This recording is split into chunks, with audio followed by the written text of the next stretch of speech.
Sometimes the strongest messages are carried by a titanium whisper, cutting through the chaos with the cold precision of truth. We dive into the quiet secrets that drive the gears of power and influence in our society. Click subscribe now and listen to the silent force of destiny. Sat across from my 7-year-old student, watching her arrange the same 3 crayons in a row, then knock them over, then arrange them again. It was the last Friday before summer break, and every other kid in the classroom was vibrating with excitement. Backpacks already half-packed, whispered plans about pools and sleepovers. But Lily, she just kept lining up those crayons. I've been a 3rd-grade teacher at Maplewood Elementary in Columbus for 11 years. I know the difference between a kid who's bored and a kid who's somewhere else entirely. Lily was somewhere else. "Hey, you okay over there?" I walked to her desk and crouched down. She looked at me. Big, brown eyes, the kind that seemed too serious for a 7-year-old. She gave me that small, careful smile she always gave adults. The kind of smile that's practiced. The kind that says, "I know what you want to see." "I'm fine, Ms. Gallagher," she said. "I didn't push it. I should have pushed it." That was June. I told myself she was just a quiet kid. Some kids are quiet. Her grades were fine. She came to school clean, fed, dressed appropriately. Her grandmother, the woman who picked her up every day, seemed warm enough. Always waved at me from the parking lot. Sometimes brought store-bought cookies for class parties. But something had been sitting in the back of my mind since February. That was when Lily turned in an art project I still think about. We'd been doing self-portraits. The assignment was simple. Draw yourself in a place where you feel safe and happy. Most kids drew themselves at Disney World or on a soccer field or in their bedroom surrounded by stuffed animals. Lily drew herself standing outside a house. Just outside. Not inside, not playing in the yard. Just standing at the front door facing away from the house, looking toward the street. I'd written, "Beautiful work, Lily," on it in red pen and moved on. 11 years in, and I still hate myself for that. Summer came and went. In September, Lily came back to school for 4th grade, and I didn't have her in my class anymore. I'd see her in the hallway sometimes. She'd wave. I'd wave back. She looked thinner, maybe. Or maybe I was imagining it. The moment that changed everything happened on a Saturday in October. I was at the Kroger on Morse Road rushing through the produce section because I had papers to grade and I'd waited too long to do grocery shopping. I rounded the corner into the cereal aisle and nearly walked straight into a cart. Standing behind it was Lily. She was holding a box of cereal, turning it in her hands. Her grandmother was at the far end of the aisle, talking on her phone with her back turned. And Lily, when she saw me, her entire face changed. Not with happiness the way kids usually light up when they run into their teacher. Something else moved across her face first, something that looked like relief. Raw, desperate relief, the kind you see in someone who's been waiting a very long time to see a familiar face. "Ms. Gallagher," she said. "Lily, hi honey, how's 4th grade treating you?" She put the cereal box back on the shelf, glanced at her grandmother, still on the phone. Ms. Gallagher," she said again, quieter this time. "Do you remember the picture I drew? The one of the house?" I told her I remembered. "I was standing outside," she said, "because I wanted to show how it feels." "Outside," she said, "because I wanted to show how it feels. Outside is safe. Inside isn't." My hand tightened around the grocery cart handle. I kept my voice very steady. "What do you mean, sweetheart? Inside isn't safe?" She looked at her grandmother again. "Uncle Roy comes to visit a lot. He sleeps in the room next to mine." She paused. Then, barely above a whisper, "He opens my door at night. He says it's our special secret." The cereal aisle went very quiet. The hum of the fluorescent lights felt enormous. "Lily." I crouched down so I was eye level with her. "Has Uncle Roy ever touched you in a way that felt wrong?" She stared at me for a long moment. Then she gave me that practiced smile again. The one that said, "I know what you want to see." "Grandma's coming," she said, and stepped back toward the cart. Her grandmother appeared at the end of the aisle, phone still to her ear, waving vaguely in our direction. I stood up, said something about it being nice to see them, walked to the next aisle, stood there for a full minute holding a box of crackers I didn't need, my hands shaking. I knew what I had to do. I've known the law since my 2nd year of teaching. In Ohio, teachers are mandatory reporters. That means the law doesn't ask whether you're sure. It doesn't ask whether you have proof. It asks whether you have reasonable suspicion. I had reasonable suspicion. I left my card in the middle of the store and walked to my car. I sat there and called the Franklin County Children's Services hotline. I told them everything. The picture from February, the cereal aisle, the exact words Lily used, the name Uncle Roy, the grandmother's name. Helen, I thought. Helen something. I'd seen it on Lily's emergency contact forms. The woman on the phone was calm. She took everything down. She told me they would open an investigation. She told me not to speak to the family about it. She gave me a case number. I drove home and sat at my kitchen table until dark, trying to decide if I'd done the right thing or blown up a little girl's life over a misunderstanding. That's what the doubt feels like from the inside, even when you know, even when the words are crystal clear. Monday morning, I went straight to my principal, Diane. I needed to loop in the school. She pulled me into her office, closed the door, and listened to the whole thing without interrupting. By the end, she picked up her own phone to call the district's compliance officer. "You did the right thing," she said. I didn't feel like I had. I felt sick. 3 days later, a woman named Detective Torres from the Columbus Police Department's Crimes Against Children unit called me. She wanted me to come in and give a formal statement. I went that afternoon. Detective Torres was maybe 10 years older than me, with reading glasses pushed up on her head and a no-nonsense way of sitting forward in her chair like she wanted every word you said to land squarely in front of her. She recorded everything. She asked me about Lily's behavior over the prior school year, the quietness, the painting, the way she smiled at adults. She asked if Lily had ever mentioned Uncle Roy before. "No," I said, "but I know the name from her file. Roy Keating. He's listed as an emergency contact, the grandmother's son." Detective Torres wrote that down without reacting. "How would you characterize Lily's relationship with her grandmother?" I always thought it seemed fine, warm even. But looking back, I stopped. The grandmother was always the one controlling the interactions. Lily never ran ahead to her. She always waited to be collected. The detective nodded slowly. "Miss Gallagher, I want to be straightforward with you. Disclosures like Lily's are taken very seriously, but they require careful investigation. Forensic interviews with the child, background checks, home assessments. This process takes time. What you've given us is a critical first step, but it's a first step. Is Lily safe right now?" "We are actively working on that," she said, "which is the most I can tell you."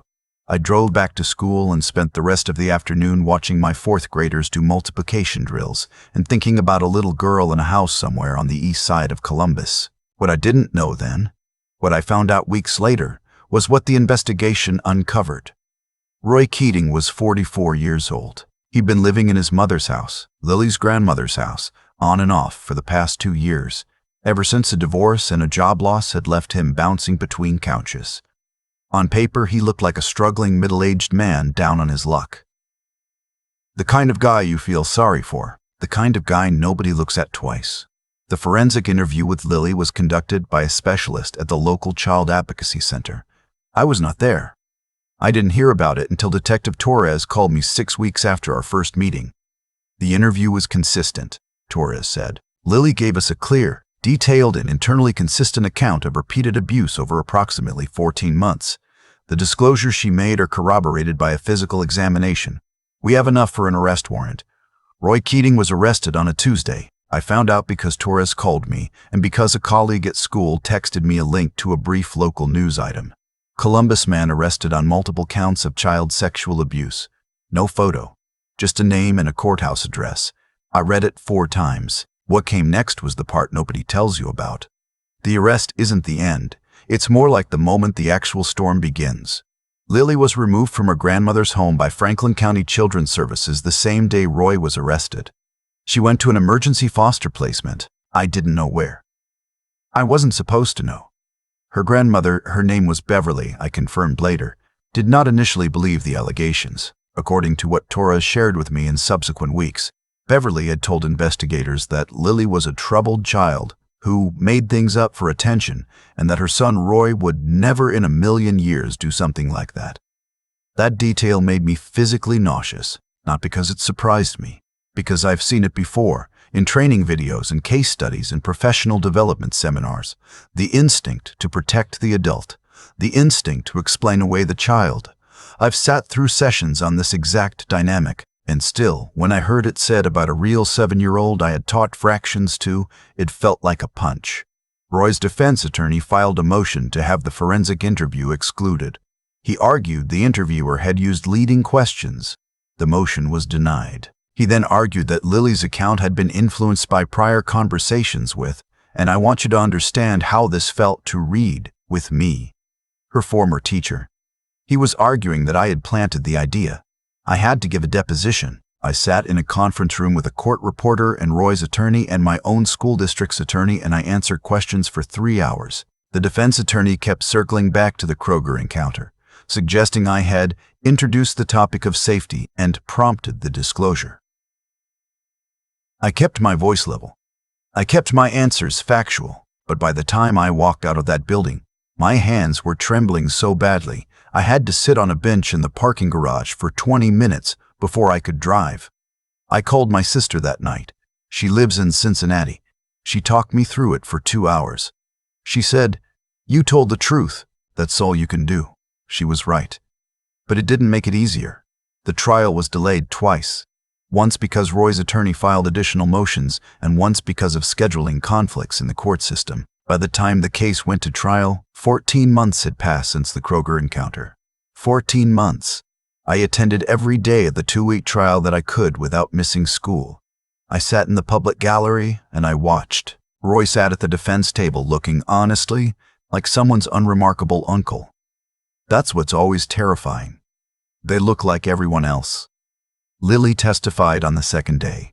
I want to be careful about what I share here because she is a child and her story is hers. What I can say is that she sat in that witness chair in a courtroom that had been arranged to feel slightly less formal, with a support specialist sitting nearby, and she answered every question in a small, steady voice. The defense attorney tried twice to fluster her. Both times, she simply waited for the question to finish and then answered it directly. She was 8 years old by then. She handled herself with more dignity than half the adults I know. Roy Keating was convicted on all counts. The judge sentenced him to 22 years in prison. During sentencing, the judge said something I've thought about many times since. She said, "The most troubling aspect of this case is not the crime itself, as horrific as it is. It's the systems that allowed it to continue for 14 months. A child in a household. Adults who noticed. Adults who did not act." I thought about the drawing. The girl standing outside the house, facing the street. Beverly was not charged criminally. There was insufficient evidence that she had witnessed direct abuse or facilitated it, as opposed to simply refusing to believe it after the fact. This outcome was painful for me. I understand the legal distinction. I understand it, and I resent it simultaneously. I didn't see Lily again for almost a year after the Kroger encounter. When I did, it was arranged through the Child Advocacy Center and her foster family. Her caseworker had reached out to me specifically. Lily had asked for me. I arrived at the Advocacy Center on a Wednesday afternoon in August. The waiting room had a fish tank and soft chairs, and someone had put artwork by children up on the walls. I sat and waited, and then the door opened and Lily walked in. She was taller. Her hair was different, braided now. And her eyes, still serious, still old for her age, but different. The practiced smile was gone. What replaced it wasn't exactly ease, not yet, but it was something real, something unguarded. She walked straight to me and hugged me around the middle with both arms. I held on. I did not say anything for a minute. "I kept thinking about the cereal aisle," she said into my shirt. "I kept thinking, what if I hadn't said anything?" "I'm so glad you did," I told her. "I'm so glad you trusted me." She pulled back and looked at me seriously. "Were you scared after? I heard there was a trial." I told her yes, a little. I told her it was worth it, every second of it. Her foster mother was a woman named Gwen, warm, patient, the kind of person who seemed to have organized her entire life around making space for children who needed it. Lily had been with Gwen and her husband for 8 months by then. Lily showed me a drawing she'd done of their house, and this time she'd drawn herself inside it at the kitchen table with a bowl of cereal and the window behind her full of sunlight. I asked if I could keep it. She said yes. It's in a frame on my classroom wall now. What happened with Beverly is harder to talk about. She came around, eventually. That's the word people use. She came around. The truth is, it took the verdict, the sentencing, the whole grinding reality of the legal process before she was able to sit with what her son had done. I was told by Lily's caseworker that Beverly had requested a supervised visit about a year after the sentencing. That Lily had declined. That Lily's therapist was helping her work through what it means that the one adult who should have kept her safe had chosen not to see. I have a lot of feelings about Beverly. I try to hold them loosely. Roy filed one appeal. It was denied. He is currently serving his sentence at a correctional facility in Ohio. I don't think about him often. He doesn't deserve the space. What I do think about is the timeline. February, when Lily turned in the drawing. June, when school ended. September, October. 4 to 8 more months of her living in that house after I'd already seen the signs and told myself it was just a quiet kid. Her therapist, a gentle, precise woman who agreed to speak with me once, with Lily's knowledge, because Lily wanted her to, told me I shouldn't catastrophize the delay, that I acted when I had specific information, that I cannot be held responsible for a drawing I didn't have the context to fully understand at the time. She's probably right. Probably. But I'll tell you what I do now.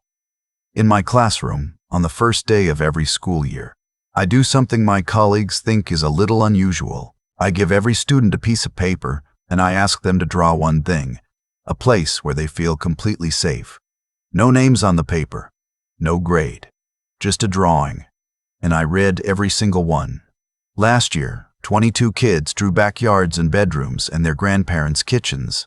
One kid drew a treehouse, one kid drew the inside of a library, and one kid, a boy named Theo, quiet in the particular way I now recognize, the kind of quiet that is working very hard, drew himself standing in his school's parking lot, alone, looking at the building. I kept that drawing. I called his parents in for a meeting the following week.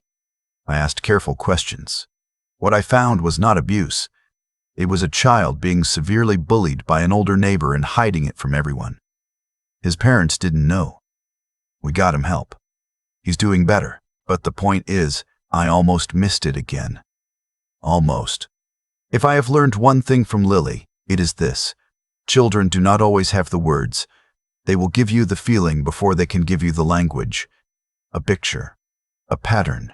The way they arrange 3 crayons in a row and knock them over and over in the middle of a celebration everyone else can feel.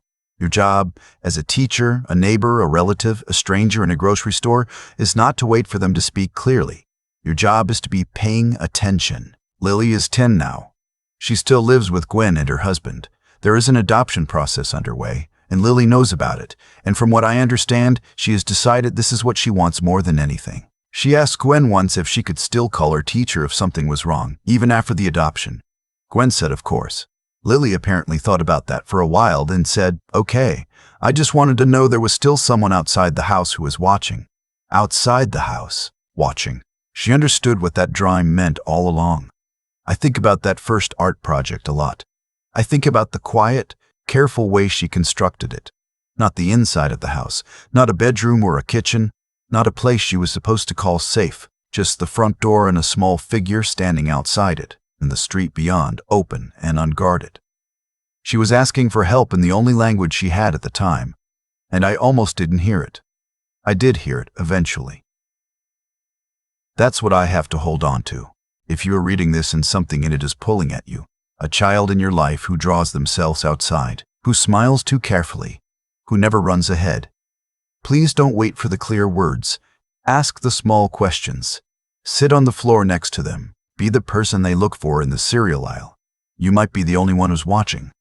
I've thought a lot about what it actually takes to do the right thing. Not in a dramatic, movie hero kind of way. Just in the ordinary, Tuesday morning, standing in a parking garage, unable to drive kind of way. The honest answer is, it costs something. It cost me 3 hours in a deposition chair while a defense attorney implied I had put ideas in a child's head. It cost me months of lying awake at night, wondering if I'd misread everything, if I'd torn apart a family over a misunderstanding, if I was the one who made things worse. Doing the right thing doesn't feel clean when you're in the middle of it. It feels uncertain and loud and exhausting. But here's what I keep coming back to. Lily drew that picture in February. She handed it to me and I wrote, "Beautiful work," on it in red pen. And then I moved on, not because I was a bad teacher, because I wasn't paying close enough attention, because I hadn't yet learned the difference between the child who was quiet and a child who was working very hard to be invisible. That's the thing about children who are being harmed. They don't usually come to you with a clear statement and a request for help. They come to you with a drawing, a pattern. 3 crayons arranged in a row and knocked down over and over while everyone else is celebrating. They give you the feeling before they can give you the language. And if you're not watching for the feeling, you'll miss it every time. What I understand now, what Lily taught me without meaning to, is that paying attention is not passive. It is an active, ongoing choice. It requires you to sit with discomfort, to ask the small question even when you're not sure you want to know the answer, to hold what a child gives you, a picture, a hesitation, a sentence that stops too soon, and take it seriously instead of explaining it away. The world makes it very easy to explain things away, especially when the person causing harm looks like someone's ordinary uncle, especially when the family seems fine from the outside, especially when speaking up means depositions and court dates and people questioning your motives. The path of least resistance is always to assume the best and keep moving. But children cannot afford for the adults around them to keep moving. They're waiting, sometimes for years, for someone to stop, to look, to ask. Lily spent 14 months in that house after I first saw the drawing. That is a fact I will carry for the rest of my life. I cannot undo it. What I can do, what I have done every September since, is look harder, ask sooner, be the person who stops moving. If there is any wisdom in this story, it is simply this: the children who need you most are often the quietest ones in the room. The ones who smile too carefully, the ones who draw themselves outside the house. They are not asking for much. They are asking for one adult who is paying attention. Be that adult, even when you're not sure, even when it's hard, even when the cost is real. You might be the only one watching.